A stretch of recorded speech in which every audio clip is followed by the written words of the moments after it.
ವಿಟ್ಲ ಶ್ರೀ ಪಂಚಲಿಂಗೇಶ್ವರ ದೇವಸ್ಥಾನದ ಜಾತ್ರೋತ್ಸವದ ಪ್ರಯುಕ್ತ ರಮನಾಥ ವಿಟ್ಲ ಸಾರಥ್ಯದಲ್ಲಿ ವಿಆರ್ಸಿ ವತಿಯಿಂದ ವಿಟ್ಲೋತ್ಸವ ಕಾರ್ಯಕ್ರಮ ನಡೆಯಿತು. ಈ ಸಂದರ್ಭ ಆಶೀರ್ವಚನ ನೀಡಿದ ಶ್ರೀಧಾಮ ಮಾಣಿಲ ಕ್ಷೇತ್ರದ ಶ್ರೀ ಮೋಹನದಾಸ ಪರಮಹಂಸ ಸ್ವಾಮೀಜಿಯವರು, ದೇವರು ಕಷ್ಟ ಕೊಡುವುದಿಲ್ಲ, ಸತ್ಕರ್ಮದಿಂದ ಸತ್ಫಲ, ದುಷ್ಕರ್ಮದಿಂದ ಕೆಟ್ಟ ಫಲ. ಕೋವಿಡ್ ರೋಗವು ದೇವರು ನೀಡಿದ ಕಷ್ಟಫಲ, ದುಷ್ಕರ್ಮಗಳೇ ಕಾರಣವಾಗಿದೆ ಎಂದು ಸ್ವಾಮೀಜಿ ಹೇಳಿದರು.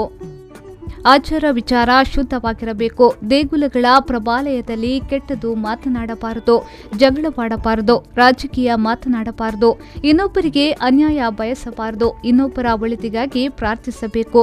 ಎಲ್ಲರೂ ಸದ್ಗುಣಶೀಲರಾಗಿರಬೇಕು, ಒಗ್ಗಟ್ಟಾಗಿರಬೇಕು. ಈ ಕಾಲಘಟ್ಟದಲ್ಲಿ ಪ್ರತಿನಿತ್ಯ ದೇವರ ದರ್ಶನ ಮಾಡಿ ಪುನೀತರಾಗಬೇಕು ಎಂದು ಹೇಳಿದರು.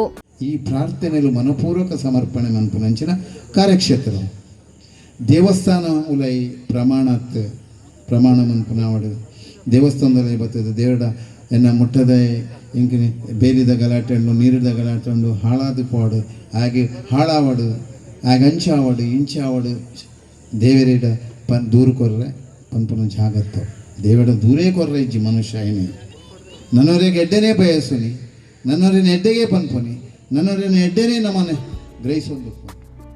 ಕೋವಿಡ್ ವಾರಿಯರ್ ವಿಟ್ಲ ಪುಷ್ಪ ಕ್ಲಿನಿಕ್ನ ವೈದ್ಯ ಡಾಕ್ಟರ್ ವಿಕೆ ಹೆಗ್ಡೆ ದಂಪತಿಗೆ ಪೌರ ಸನ್ಮಾನ ಕಾರ್ಯಕ್ರಮ ನಡೆಯಿತು.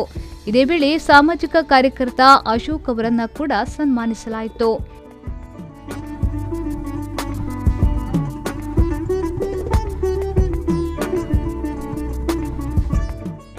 ಬಳಿಕ ದೇವದಾಸ್ ಕಾಪಿಕಾಡ್ ಅವರ ನಿರ್ದೇಶನದಲ್ಲಿ ನಮಸ್ಕಾರ ಮಾಸ್ಟ್ರಿ ನಾಟಕ ಪ್ರದರ್ಶನಗೊಂಡಿತು.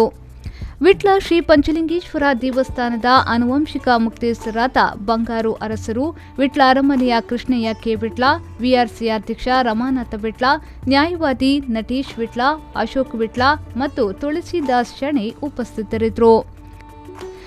ಮಹಮ್ಮದ್ ಅಲಿ, ವಿ4 ನ್ಯೂಸ್, ವಿಟ್ಲ.